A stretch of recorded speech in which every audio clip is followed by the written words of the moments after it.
Okay, so we are starting. If you don't have a pen, use a pencil. Please mute your mics. Mute your mics. If you are new here, please kindly mute your mic. Sorry.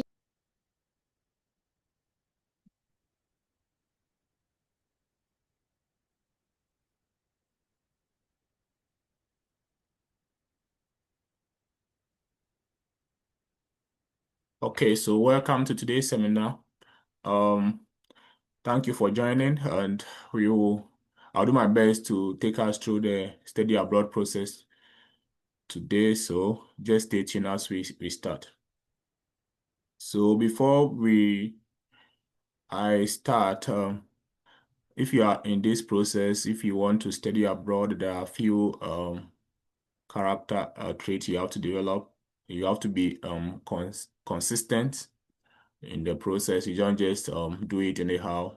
You have to also have some personal development plan for yourself. You have to be positive. Don't listen to naysayers. Have faith, and also sometimes you have to also seek feedback. Okay, some people keep applying and things are not working out well, so you don't have to keep doing the same thing and expecting the same results. So take note of these few personal traits in this process. All right, so let's dive in. So before I start, I want to introduce myself. So my name is Ebenezer Boyne, and I'm currently a PhD student at the School of Public Health, Indiana University, Bloomington. And I've gone through the study abroad process for the next 3 years. I've learned the pros and cons of this process, and so I hope today's overview help you make some informed decisions when you are when you want to apply to study abroad. Okay. All right. So today, what do we expect? I'm going to take us through how to choose the right programs, key application materials that are needed, the application timelines, fee waivers, funding opportunities, and then also um, how to apply early and how to get a tracker for your applications. If time permits, we'll look at, I'll take some few questions. If not, then you could contact me personally to get answers to your questions. All right, so before you start, before you want to like study abroad, you have to first of all know what you want. You have to have in mind, or you have to have clearly in mind the kind of program and sometimes your future goals. That will help you decide on exactly the specific program you want to apply to, and even the specific school that you want to apply to. All right. So please kindly mute your mics. Kindly mute your mics. Okay. All right. So application window. So knowing your application window, knowing the time to apply is very important because not all application windows are the same. Okay. So specifically the US and then also the US and also the Canada, there are about 3 application windows for some universities. So we have the 4 application which opens in August and closes December mostly, but sometimes some of the schools extend their application deadline to January. You also have the spring. The application windows open in July and closes somewhere in September. And we have the rolling admission, rolling deadlines. Rolling applications have no deadline. So the rolling admissions, most universities they review applications as applicants turn them in. So these applications have no deadline, so you can apply at any time. And there are only few universities that um accept rolling applications. Yeah. So which document do you need to apply to study? If you want to study, which document do you need? Okay, so the document, we have your transcript, okay? So if you're applying for master's program or a PhD, you need your undergraduate degree. And then also if you're an undergraduate student, you need your transcript, you need your high school certificate. And then also some school require you to submit your curriculum vitae. And then you are also required to send recommendation letters and then some test scores like GRE, okay? And then also essays. Okay, you are asked to write some essays. It will depend on the specific school that you are considering. Okay, so your essays could be personal statement, motivation letters, or research statement. It all depends on the school. Some schools also require you to submit an English proficiency test score. That is, if your country is not an English speaking country, you are required to submit an English test score. Okay, let's proceed.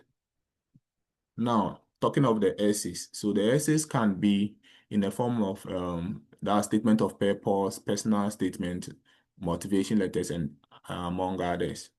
What There are a lot of videos out there telling you how to write personal statement, but it is good. Every school, whatever essay they want you to write, most schools will give you some specific prompt, okay?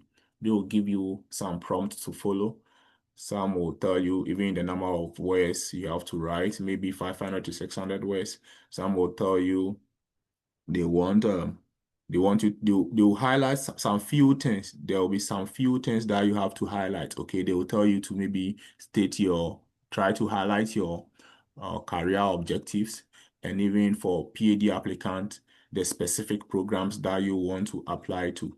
So all you have to do is to follow the prompts given by the institution or the university, and then the specific program that you are applying to. You have to follow the prompts. Try your best and follow the prompt, because that is the most important um, thing to do. And if you are writing the essays, don't just write the essay and submit it yourself. Like, get third parties to review the essays for you. Okay. Sometimes if you are writing it yourself, you might even be making some mistakes, but the third party will be able to.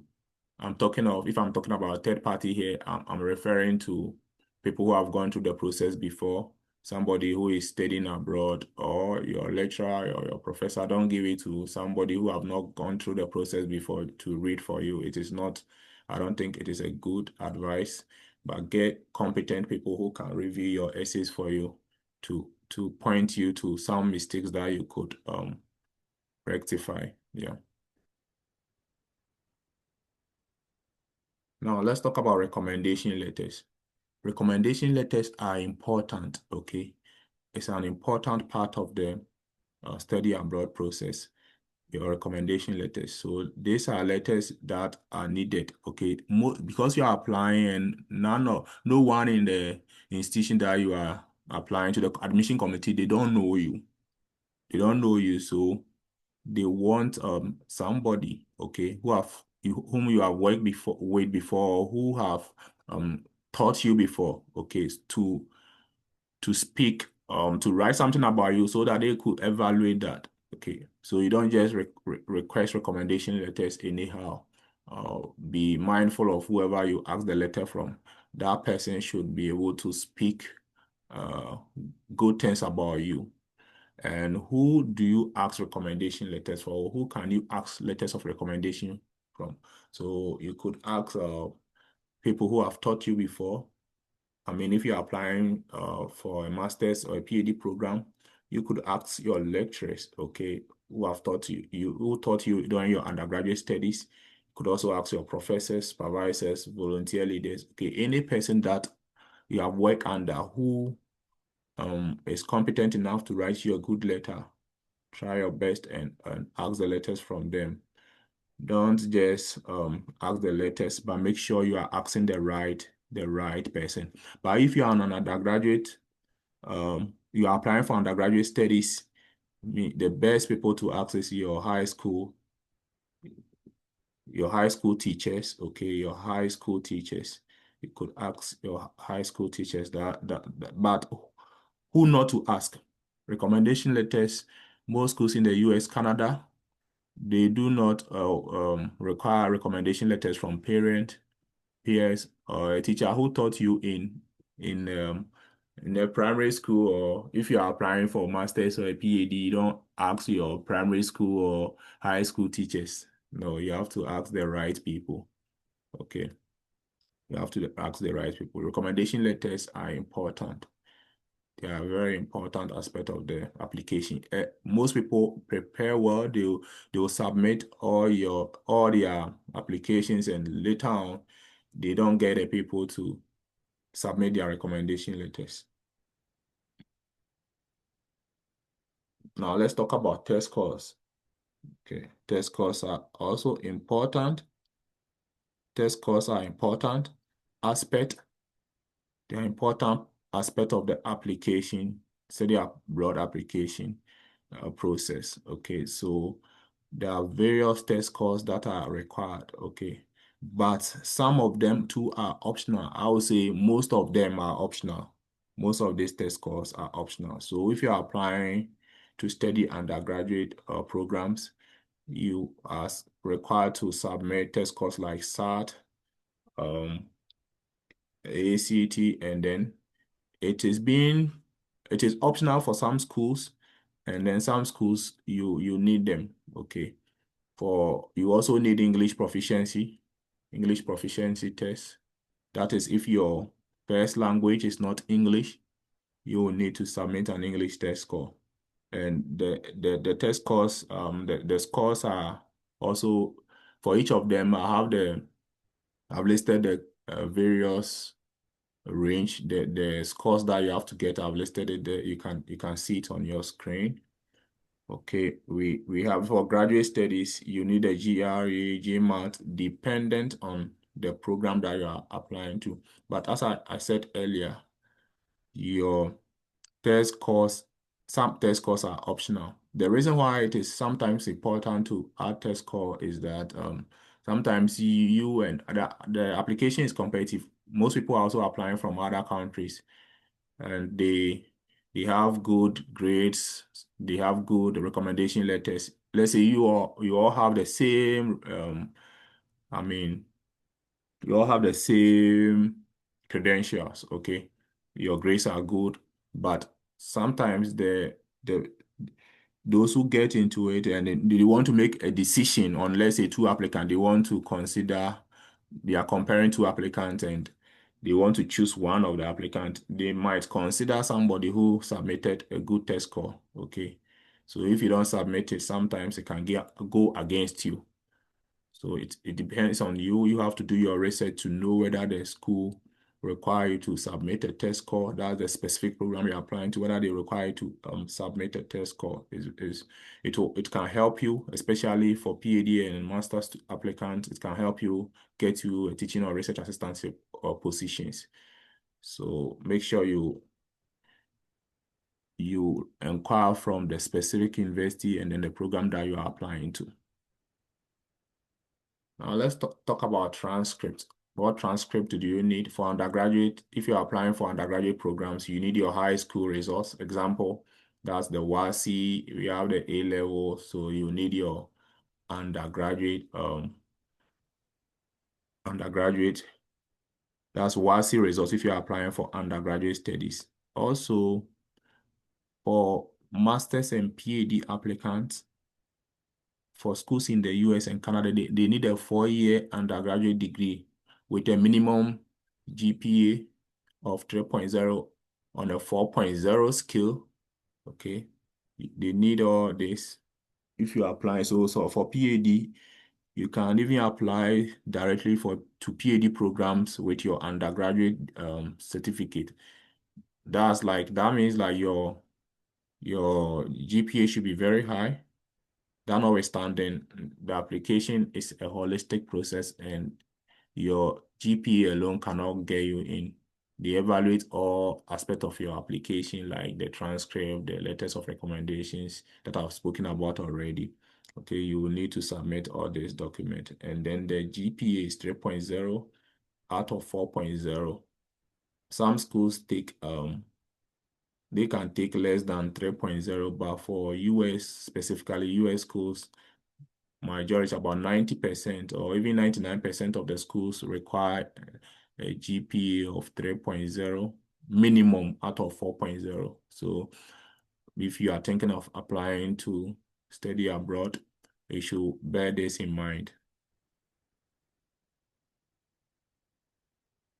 Okay, now let's talk about money. Okay, so if you are applying to study abroad, you shouldn't just apply to any school. Okay, the most important thing is money. If let's say you don't have the money to pay your tuition, your admission, and everything, your living expenses and everything, then you need to do your research. Don't just apply to any school. Search for schools that will fund you, that will give you some form of assistantship. Okay. The funding could be in the form of a research assistantship or teaching assistantship, that for masters and then also PhD applicant. And then also you can also have scholarships. Okay. So how does the assistantship work? So if you are admitted, it means that and you are on a teaching assistantship or research assistantship, you not pay school fees, and then they will be you work like 20 hours per week. That's maximum 20 hours per week. And then your tuition fees and everything will be waived for you. That's for masters and PhD applicants. Okay. And it is also a good thing because as you are schooling, you are also getting a work experience at the same time. So I think for me, the assistantship is the best form of funding for study abroad. And then also sometimes the school have fellowships for top applicants. Okay, if your application is stellar, okay, your application looks so good, okay, your profile, your credentials are so great, you could get fellowships and scholarships. Okay, some get scholarship without even being working part-time on campus. So this take note of this. So if you are applying, don't just apply to any program at all, but make sure that the program that you are applying to, they offer some form of funding. They offer funding because mind you, if you get admission, you will have to go through the visa process, and your visa process starts when you start searching for schools. That's what I'll say. Bear in mind that your visa process starts when you start searching for schools to apply to. So take time, ask questions. If you don't understand, ask questions to whether the program that you're applying to, whether they offer any form of funding. You can mostly find this information on the program's website. Okay. All right, let's continue. Now, let's talk about priority deadlines. Okay, priority deadlines. So if you're applying to study in the US, Canada, or any country that you might be interested in, they have what we call priority deadlines. So these deadlines are set by the program. So all schools have what we call priority deadlines. So these deadlines are important because if you submit your application before these deadlines, it means that whatever funding they have, you'll be considered for this funding. For US, most of the schools have their priority deadlines in December 1st. Some are even earlier than that. Okay. Some are even in January, but you have to check.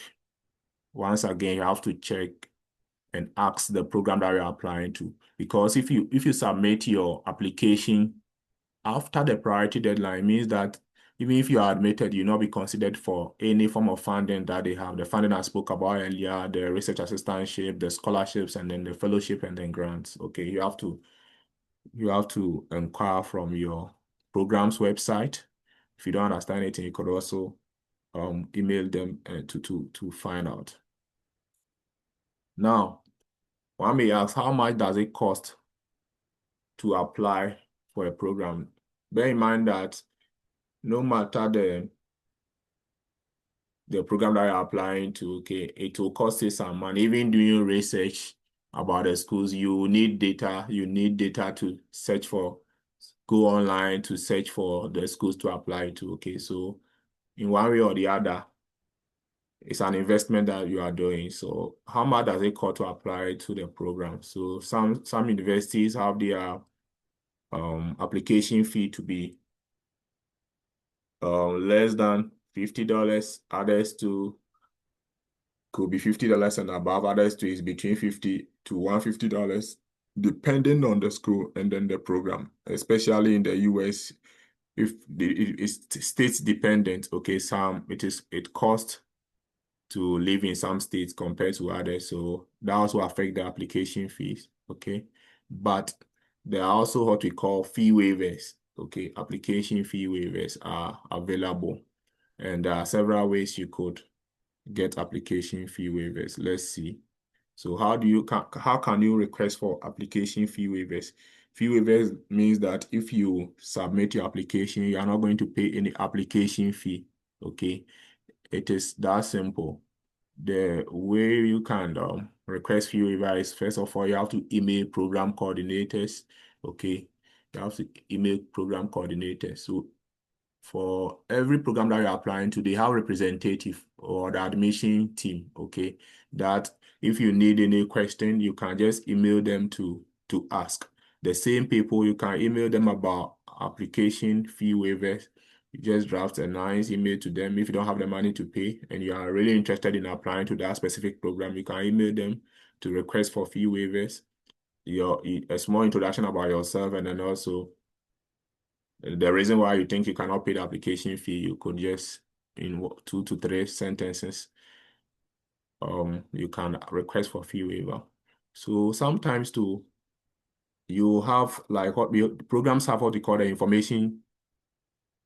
Programs have what they call the information sections. Okay. So with the information sections, you could simply um, register. You could simply register and then join. Okay. So if you join the information section, like they do these sections to, I mean, educate people about their program and the benefits of maybe enrolling into their program. Okay. So if you join, it means that anyone who attend the information session, like your application fee will be waived for you, because when you're registering, you had your details filled with your portal. Okay, so you send your email and then also your full name, so they know that, oh, so and so joined the information section. Therefore, when you apply, the application fee will be automatically waived for you. Okay, sometimes too, most of the schools have what you call like conferences. Okay, they have study abroad conferences where they organize events that prospective applicants or students could attend to learn more about their program. So during those conferences too, fee waivers can be granted. Okay, so but the best way to get fee waiver out of all this is attending an information session. So sometimes it is written boldly on their website. Any student who attend our information session, um, your application fee will be waived. It's for most programs. So all you have to do is to register and then join information sessions for the specific program that you are applying to. All right. Now how do you get the right program? How do you get a right program to apply to? Okay. So applying to schools, let's say people just want to apply because everyone else is doing it. But for you to get a right program to apply to, you have to take ownership. Okay. You have to take ownership. And all I can say here is you have to research, do your research, research, research, research. Okay, get your internet access. Then you could even use AI tools to search for schools. Okay, do your research. don't apply to schools that do not offer any form of funding, especially for international applicants, because that is for me, getting admission, getting schools to apply to, and also getting admission is nothing but funding. Getting admission with funding is the main thing. And you can only get that right if you apply to the right programs. Okay, you apply to the right programs. First of all, any program that you apply to, make sure they offer funding for admitted student. Okay, make sure they offer funding for admitted student. For masters and PhD applicants, you would have to sometimes email professors. Okay, emailing professors. Okay, email professors about because they admit you into their lab directly, you would have to email them. Okay. So the best way how to choose the right program, you have to do your research. You have to do your research. Don't leave your application to the hands of a third party, because at the end of the day, those people, most of the time, they are just after their money. Okay, they will give you the money, you will give them your money, and then they will just apply for you. But those schools that they are applying for you, you ask yourself, those schools give any form of funding? Some schools will say, oh, they will give you 50% funding. But at the end of the day, that 50% they are giving you, even the remaining 50%, if you convert into your local currency, you can't pay. So the best thing for you to do is to apply to the right programs. Now, okay, so if you are doing your research on the schools to apply to, it's good to have a tracker. Okay, it could be Excel, Word document, or notebook. Okay, whatever school that you have decided on, you search on them. Okay, you search on them. Oh, maybe I'm applying to Ball State University, and the program is so and so. Do they offer funding? Yes or no? Do they offer funding for admitted students? Yes or no? So if you are doing, let's say, a research, you've listed out like 20 schools, then you look at all those information, then you decide on the specific one that you have to apply to. Okay, you can now shortlist your list. You can now break down or bring down your list to, out of the 20 schools, you can now bring it down to, let's say, 5 or 3. Okay. So applying to a lot of schools is also important. Okay, so get a tracker to track and document on the schools that you are researching on. All right, common mistakes to avoid. Okay, not emailing professors and program coordinators. Okay, you cannot, if you're applying to a school, some people, they'll just search on the schools and they'll start the application without even contacting any the program coordinators to ask more questions, and they just apply. Okay. Also, using AI tools in writing your essays. Some universities have software that detect AI when they are reviewing applications. So please do your best and avoid the use of AI in writing your essays. Okay, do your best and avoid all those avoid that, because if they detect it, it means that your application will easily be rejected. Not proofreading. Okay, if you're after writing all your essays, you don't just submit. Make sure you proofread, read over and over, and also get competent people. I mean, talking of competent people, I'm talking of people who have gone through the process, who have applied to schools before, okay, to go through your essays for you. Writing generic essays, okay, and specifically, mostly if you are using AI to write your essays, it will be generic, okay, it will not be unique to you, so you have to avoid that. Missing deadlines. Some people can prepare very good applications. They can prepare good applications, but at the end of the day, they submit the application late. That means that no funding for them. They'll get admission, no funding. And remember, your visa process starts as soon as you start searching for schools to apply to. Yeah. All right. So thank you for attending today's event. And if you have any question, you could ask how this meeting will end in the next 2 minutes. So you can rejoin using the same link, and if you have questions, that will be questions and answer time. We will be doing the question and answer time in the next 10 minutes. So in the next 10 minutes, join when the meeting ends. Join in the next 10 minutes so that we can ask all your questions. Join using the same link to ask all your questions. I'll be here for the next I'll be here for the next 1 hour. So rejoin in the next 10 minutes to ask all your questions because this meeting is ending soon. I'm using the Zoom basics, so it will end in the next 2 minutes. So rejoin and ask all the questions you have. Eventually.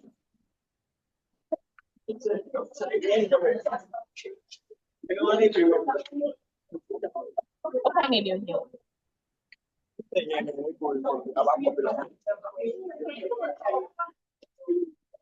Hey. They need it. Yeah.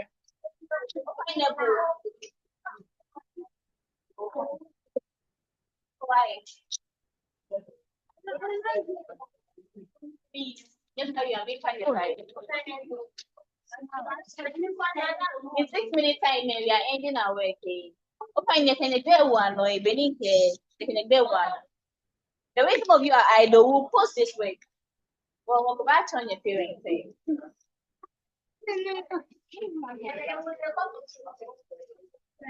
You shut them many and baby, I make you the working now.